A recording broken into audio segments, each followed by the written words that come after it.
আরবের একজন পর্দাশীল নারী, ও আল্লাহর রাসূল, আমি সেই নারীর শরীর থেকে যখন আমার কাঙ্ক্ষিত বস্তু সেই কাপড়টাকে তুলে নিয়ে গেলাম, কাপড়ের কাপড় যখন আমি তার দেহ থেকে খুলে যখন উড়ে যাইতেছিলাম, পিছন থেকে ডাক দিয়ে আমাকে বলে, ও যুবক, ওরে যুবক, তুমি কেন আমাকে আজকে এই হাজার হাজার লক্ষ লক্ষ কোটি কোটি লাশের ভিড়ে তুমি কেন আমাকে আজকে বিবস্ত্র করে চলে যাইতেছ রে যুবক? আমাকে তো কোনোদিন কোনো বেগানা পুরুষ দেখে নাই, আমাকে তো কোনোদিন কোনো বেগানা পুরুষ দেখে নাই, কেন তুমি আজকে এই লক্ষ হাজারো লাশের ভিড়ে তুমি আমাকে আজকে অলঙ্ঘে করে চলে যাইতেছ রে যুবক? আমি আল্লাহ তাআলার কাছে তোমার জন্য বিচার দিলাম, আমার আল্লাহ তাআলা যেন তোমাকে কোনোদিন না মাফ করে। আমি আল্লাহ তাআলার মামলা করলাম আল্লাহ তাআলার দরবারে, আল্লাহ তাআলা যেন তোমাকে কোনোদিনও ক্ষমা না করে।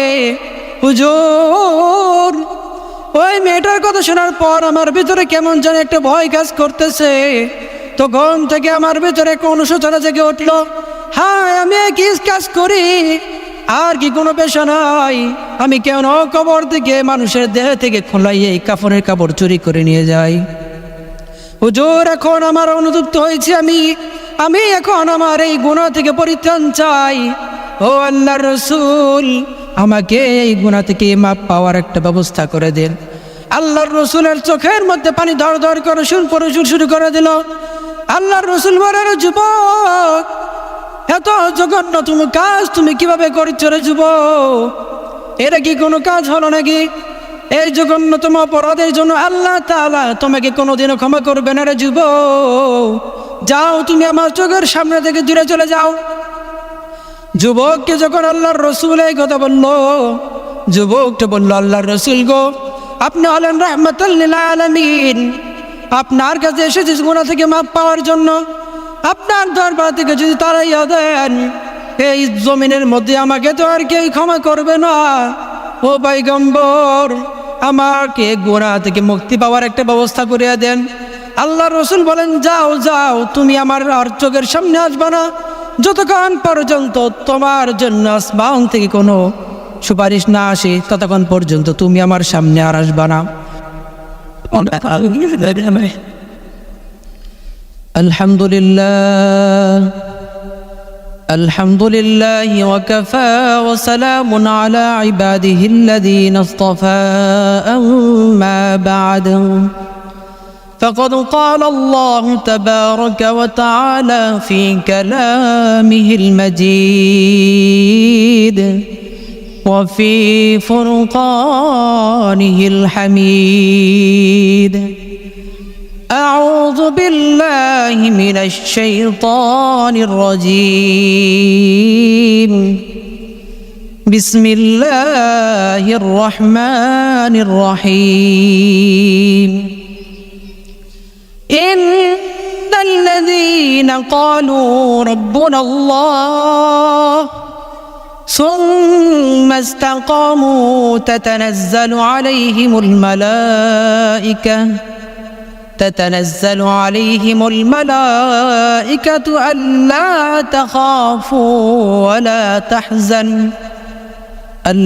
تخافوا ولا تحزنوا وأبشروا بالجنة التي كنتم توعدون.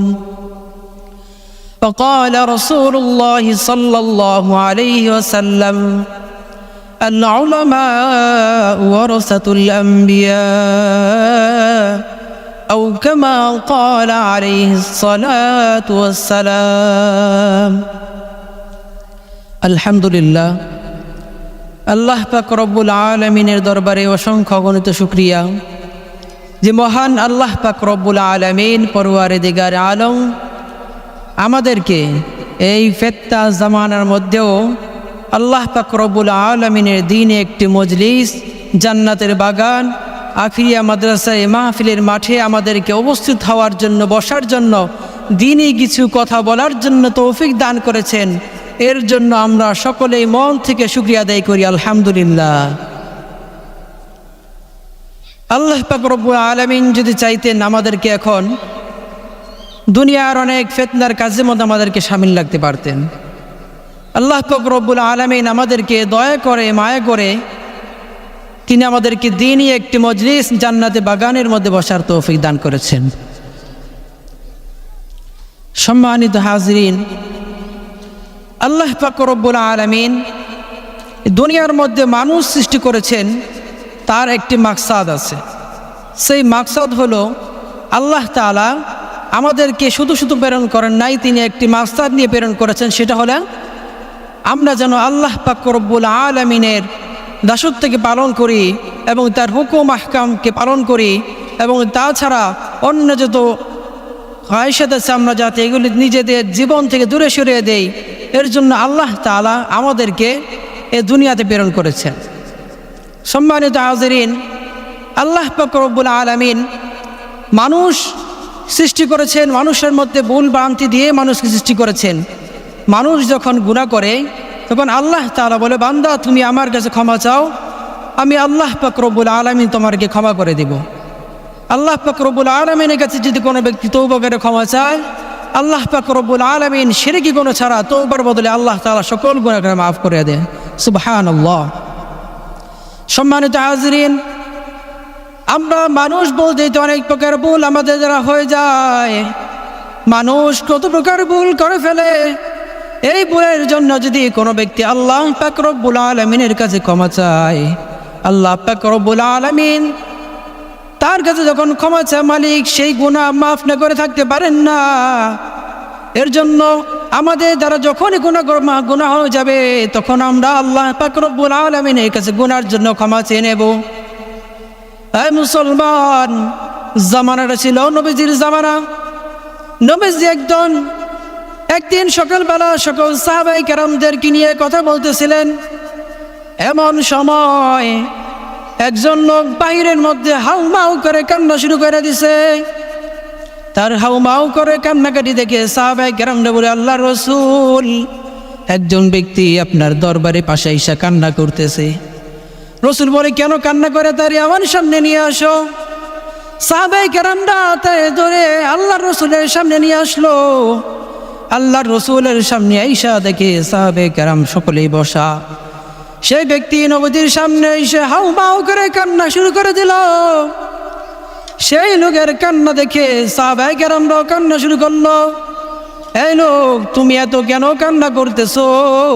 কি তোমার অবস্থা? কেন তুমি এত কান্না করতেছি? কি বলো? আল্লাহর রাসূলকে তখন বললেন, হে যুবক, তুমি কেন কান্না করো? আমাকে বলো। যুবকটা বলে, আল্লাহর রাসূল, ও আখির জামানের পয়গম্বর, আমি আরবের এমন একটা ব্যক্তি, আমার দ্বারা এমন জঘন্যতম গুনাহ হয়ে গিয়েছে। ও রাসূল, ও আখির জামানের পয়গম্বর, আমি এমন একটা জঘন্যতম গুনাহ করে ফেলেছি, আমার মন বলে আমার আল্লাহ আমার এই গুনার জন্য মাফ করবে না। আল্লাহর রাসূল বলো, তুমি কি গুনাহ করেছো? আমার আল্লাহ তাআলার রহমত সম্পর্কে তোমার কে কি জানা আছে? আমার আল্লাহ তাআলার কাছে যদি কোনো ব্যক্তি তওবা করে, আমার আল্লাহ তাআলা তার গুনাহ মাফ করে দেয়। সেই লোকটা বলল, আল্লাহর রাসূল গো, আমি জানি আল্লাহর রহমত অনেক বড়, ও পয়গম্বর, তবুও আমার যেন ভয় হয়, আমি এমন জঘন্যতম গুনাহ করে ফেলেছি, আমার এই গুনাহ হয়তো আল্লাহ তাআলা মাফ করবে না। তখন রাসূল সাল্লাল্লাহু আলাইহি ওয়াসাল্লাম বললেন, এই যুবক, বলো দেখি তুমি কি গুনাহ করেছো? তুমি কি আসমানের চেয়েও বেশি গুনাহ করে ফেলেছো? যুবকটা বলে, ইয়া রাসূলুল্লাহ, শুধু আসমান নয়, জমি নয়, সাগরের ফেনা পরিমাণের চেয়ে গুনাহ আমার বেশি হয়ে গেছে। আমার এই গুনার জন্য আমি কিভাবে আল্লাহ তাআলার কাছে ক্ষমা চাই? আমি লজ্জিত, আমার গুনাহ থেকে পরিত্রাণ চাই, আমাকে গুনাহ থেকে মুক্তির জন্য একটা ব্যবস্থা করে দেন। এবার রাসূল সাল্লাল্লাহু আলাইহি ওয়াসাল্লাম তাকে ডাক দিয়ে বলেন, এই যুবক, ঠিক আছে, বলো তুমি কি এমন গুনাহ করে ফেলেছো? কি এমন গুনাহ করেছো? তুমি আমাকে বলো, আমি তোমাকে গুনাহ থেকে মুক্তির কথা বলে দেই। এবার যুবকটা বলে, আল্লাহর রাসূল, ও পয়গম্বর, আপনি তো জানেন এই মক্কা মদিনার মধ্যে এমন একটা জঘন্যতম কাজ আছে, সেটা হলো মানুষ যখন মারা যায়, ওই মারা যাওয়া ব্যক্তি যখন কবরে রাখা হয়, এক ধরনের চোর আছে যারা সকল কিছু চুরি করে মানুষ যখন মারা যায় সেই মারা যাওয়ার ব্যক্তির কাফনের, সেই মৃত ব্যক্তির কাফনটাও চুরি করে নিয়ে যায়। আল্লাহর রসুল গো, আমি হলাম এমন একজন জঘন্যতম ব্যক্তি, যে ব্যক্তি মৃত ব্যক্তির কবর থেকে, তার শরীর থেকে, তার দেহ থেকে তার কাফনটা উঠাইয়া নিয়ে যাইতাম। ও পয়গম্বর, আমার মতো গুনাহগার ব্যক্তিকে আল্লাহ তাআলা মাফ করবে কিনা? আল্লাহর রসুল গো, শুধু এতটুকু নয়, আমি শুধু তাই নয়, আরবের মধ্যে একদিন একজন লোক মারা গেল। সেই লোকটা ছিল একজন আরবের একজন পর্দাশীল নারী। ও আল্লাহর রসুল, আমি সেই নারীর শরীর থেকে যখন আমার কাঙ্ক্ষিত বস্তু সেই কাপড়টাকে তুলে নিয়ে গেলাম, কাপড়ের কাপড় যখন আমি তার দেহ থেকে খুলে যখন উড়ে যাইতেছিলাম, পিছন থেকে ডাক দিয়ে আমাকে বলে, ও যুবক, ওরে যুবক, তুমি কেন আমাকে আজকে এই হাজার হাজার লক্ষ লক্ষ কোটি কোটি লাশের ভিড়ে তুমি কেন আমাকে আজকে বিভস্ত করে চলে যাইতেছ রে যুবক? আমাকে তো কোনোদিন কোনো বেগানা পুরুষ দেখে নাই, আমাকে তো কোনোদিন কোনো বেগানা পুরুষ দেখে নাই, কেন তুমি আজকে এই লক্ষ হাজারো লাশের ভিড়ে তুমি আমাকে আজকে অলঙ্ঘে করে চলে যাইতেছ রে যুবক? আমি আল্লাহ তাআলার কাছে তোমার জন্য বিচার দিলাম, আমার আল্লাহ তাআলা যেন তোমাকে কোনোদিন না মাফ করে। আমি আল্লাহ তাআলার মামলা করলাম আল্লাহ তাআলার দরবারে, আল্লাহ তাআলা যেন তোমাকে কোনোদিনও ক্ষমা না করে। হুজুর, ওই মেয়েটার কথা শোনার পর আমার ভিতরে কেমন যেন একটা ভয় কাজ করতেছে। তখন থেকে আমার ভিতরে একটা অনুশোচনা জেগে উঠলো, হ্যাঁ, আমি কি কাজ করি, আর কি কোনো পেশা নাই? আমি কেন কবর থেকে মানুষের দেহ থেকে খোলাই এই কাফনের কাপড় চুরি করে নিয়ে যাই? হুজুর, এখন আমার অনুতপ্ত হয়েছে, আমি এখন আমার এই গুনাহ থেকে পরিত্রাণ চাই। ও আল্লাহর রসুল, আমাকে এই গুনাহ থেকে মাপ পাওয়ার একটা ব্যবস্থা করে দেন। আল্লাহর রসুলের চোখের মধ্যে পানি ধর ধর করে শুরু করে দিল। আল্লাহর রসুল বলেন, যুবক, এত জঘন্য তুমি কাজ তুমি কিভাবে করছো রে যুবক? এটা কি কোনো কাজ হলো নাকি? এই জঘন্যতম অপরাধের জন্য আল্লাহ তাআলা তোমাকে কোনোদিনও ক্ষমা করবে না রে যুবক। যাও, তুমি আমার চোখের সামনে থেকে দূরে চলে যাও। যুবককে যখন আল্লাহর রসুল এই কথা বলল, যুবকটা বলল, আল্লাহর রসুল গো, আপনি হলেন রাহমাতুল লিল আলামিন, আপনার কাছে এসেছি গুনাহ থেকে মাপ পাওয়ার জন্য।